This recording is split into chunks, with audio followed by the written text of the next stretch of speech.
Hi everyone, this is LaCora Stephens at the 22nd Annual Pan-African Film Fest, and we are here with Mr. Isaiah Washington. How are you? I'm fantastic. How are you? I'm good. So, a man from another land. Let's talk about what we have working on this year. Contrary to popular belief, like I've been living in some hovel, some on the street, right, yeah. or gaunt and exactly. Cracked out. No. Not so you're not anything. cracked out. You're not, right? I've been sitting with heads of states from Sierra Leone to Nigeria to Morocco. President Kagame in Rwanda recently meeting with people to work on this great idea that was given to me by Ambassador Andrew Young, and that's building a railroad that I'm calling the Freedom Train, which will take all walks of life and people starting in Morocco, going down the western region of West Africa, ending in Cape Town, hopefully. Now that's a 10-year plan. I have partners that when they say I'm done playing Hollywood producer, get back to my day job. Right. Blue Caprice. How excited are you to release this to the world? I know it took Sundance by storm, but I know you want to take this a little further. So what are your thoughts on where you want it to go? Well, we have what we call a windfall stage. It's been on DVD since January 14th. I know that the bootleggers kept running out of supply in Detroit, so that bodes well. They just couldn't keep it in stock. Right. So the bottom line is people on the street, people in the theaters, people at home to see it on video on demand. They're seeing it now on DVD as rentals. They've rented it on Apple TV and iTunes. It wasn't a film that I expected. It was a tough subject matter, a tough film, inspired by the actual events and not a biopic. So we all went in knowing that this was, and most independents are, that's why you do it independently, is that it was a tough film to tell, tough story to make. Just, wear and tear. We'll take it. You got big plans for the old gal? Good morning, and deadly news: a bizarre shooting spree in Maryland. The sniper ravaging the Washington, D.C. area. So, the mother... She always leaves. You don't have anybody else? What are we going to do with you, huh?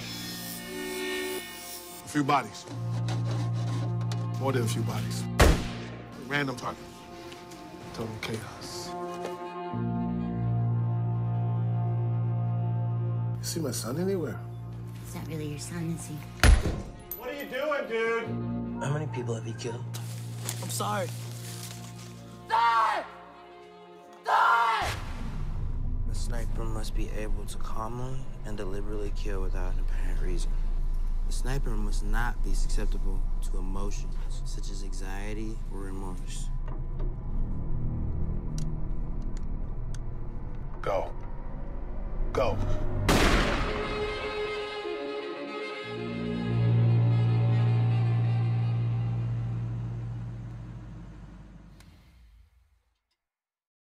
The fact that we got it made and it was so highly received, well received Sundance, and well reviewed. I mean, I can live the next 4 years just on the reviews of Blue Caprice alone, whether the whole millions of people have seen it or not. But it's one of those kinds of films that when people do discover it, then it'll be just like getting the news right then and there. Under the trailer of Blue Caprice, someone wrote, Isaiah Washington is a hidden national treasure. That's how he described you. Yes, that's what he said. And when you think about it, this man really is. But you really are. That's gonna have the CIA. No. Well, let's talk about that. Because in your life, okay, so as an entertainer, as Dr. Burke, you were saving lives. Now in real life, you're saving the lives of the people in Sierra Leone. You're doing the best you can. Now, hopefully, life doesn't imitate art in Blue Caprice and you don't go around shooting people. But in regards to, the CW, you thinking about it? No good end game to that. No, so we can't do that. Penitentiary or death. Right, and we don't want that to happen. It's a karmic death, so you can't, take people's lives. The way I believe, you take someone's life, then you take on their dharma, you take on their karma. Right. What's going to happen to them is now going to happen to you. So Not interested in that. And now Not I see you. hurting people. You're in the 100 as president, yes? The 100. The 100. Yeah. So not the 100, the 100. So how was it? Do you think that perhaps that life could actually imitate art, and you possibly be the president of, I don't know, some country in Africa? With my life right now, I don't rule anything out anymore. Someone said I thought I would never write a book. Someone said you're going to write a book, and I thought they were crazy. I've written a book. Someone says you're going to produce, and I said, ain't never going to happen. You're crazy. Right. I'm producing. Someone said I'm going to write a script. And now you're doing it. I'm thinking about getting whatever the script thing is to actually do that. So I'm just thrilled to the gills that I'm alive and sane, somewhat sane. And healthy, and my family is healthy. To be able to be of service as best way I can in whatever capacities that people see fit, that want to engage me spiritually, politically, professionally, scientifically. I'm as available as my wife and kids within reason can allow me to be in 24 hours of a day. We all know, as a producer, as an entertainer, and as an advocate, it's so much. I mean, yeah, it's a lot of work. You're a man, to me, in my opinion, and I'm sure a lot of people would agree, you're a man of intelligence, a man of passion, a man of discipline, of justice. How is it that you feel that these new actors, or the people that are in the spotlight or mainstream, that they're doing their part to being more so than one-dimensional as far as acting? Everybody has to grow, everybody has to grow, and everyone, it's very difficult. I grew up on film. If you go back and look at what I look like at Clockers or Strap, and Love Jones, yeah. Like today, it's like, the camera can really play tricks on you. If you really fall in love with yourself, then you're going to get your heart broken. True. Because you're going to change. So now couple that with someone's been in front of the camera since they were 10 years old and now in their 20s. I think we're being too hard. I know this is going to be controversial, but I think we're being too hard on the Lindsay Lohans and the Miley Cyruses and the Justin Biebers. We're not being fair. Right. They're actually trying to deport him to Canada, and he's only 19. What 19-year-old hasn't? Justifying the behavior. Everybody has to learn from the mistakes. But at that level, the system sets you up. Yes, it does. If you build someone up, even like Tiger Woods, if you build them up to be even me, right, you build us up to be a god, right, and then we actually make a human mistake, and then you slam us because we're human, and strip us of everything that you've helped us earn.